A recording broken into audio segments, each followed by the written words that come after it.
نبی پاک صلی اللہ علیہ وسلم نے یہ ارشاد فرمایا کہ جب کوئی مسلمان انتقال کر جائے تو اس کی نماز جنازہ پڑھو۔ نماز جنازہ پڑھ کے لوگ کیا دعا کرتے ہیں؟ جنازہ میں دعا کرتے ہیں اللہم اغفر لحینا و میتنا، اے اللہ جو زندہ ہیں ان کو بھی بخش دے اور ہم میں سے جو انتقال کر چکے ہیں ان کو بھی بخش دے، ان کو معاف فرما، ان کی مغفرت فرما۔ یہ جو دعا نماز جنازہ میں سکھائی جا رہی ہے یہ کیا ہے؟ زندہ لوگوں سے کہا جا رہا ہے کہ اے لوگو تم دعا کرو کہ جو لوگ انتقال کر چکے ہیں اللہ ان کو بخش دے، ان کو معاف فرما، ان کو جنت عطا فرما، ان کو عذاب سے بچا اور ان کو دوزخ سے بچا۔ یہ دعا کون کر رہے ہیں؟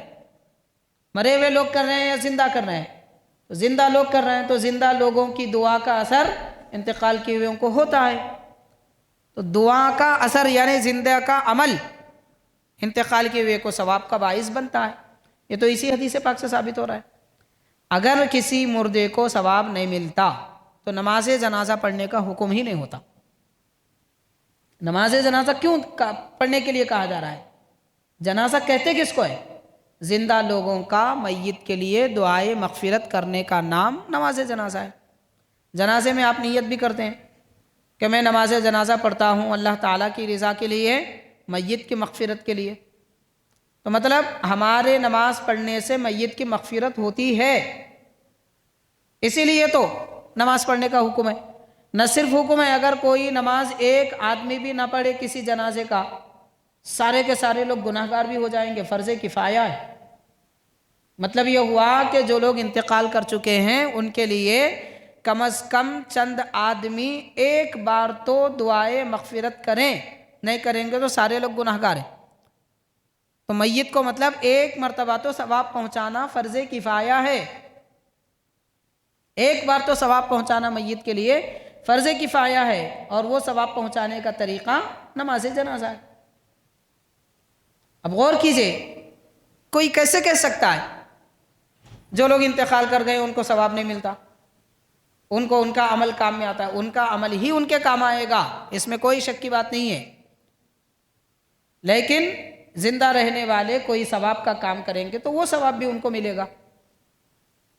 ہاں یہ کہ کوئی زندہ آدمی مرے ہوئے آدمی کی طرف سے فرض نماز پڑھ کے یہ کہے کہ اللہ اس نے فرض نماز نہیں پڑھی تھی، میں پڑھ رہا ہوں، اس کا ثواب اس کو پہنچا اور اس کی نماز معاف فرما جو نہیں پڑھا تھا، یہ نہیں ہونے والا ہے۔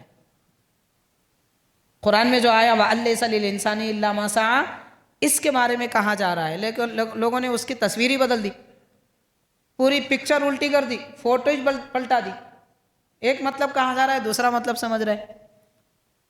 بہرحال حاضرین کرام، ایصال ثواب ہو سکتا ہے، یہ اہل سنت و جماعت کا عقیدہ ہے۔ دین اسلام میں 72 گمراہ فرقے ہیں، تو ان فرقوں میں سے ایک فرقہ معتزلہ ہے۔ تو معتزلہ فرقہ اس کا انکار کرتا ہے، ثواب نہیں پہنچتا بولتا ہے۔ اور بھی بعض دوسرے فرقے ہیں، وہ کہتے ہیں کہ ثواب کسی آدمی کا دوسرے کو نہیں پہنچتا، ورنہ سارے مسلمان مانتے ہیں، قرآن میں بھی حدیث پاک میں بھی ہے، ایک آدمی زندہ کا ثواب انتقال کیے ہوئے لوگوں کو پہنچتا ہے۔ یہ عقیدہ ہے، اس عقیدے کو اچھی طرح یاد رکھیں۔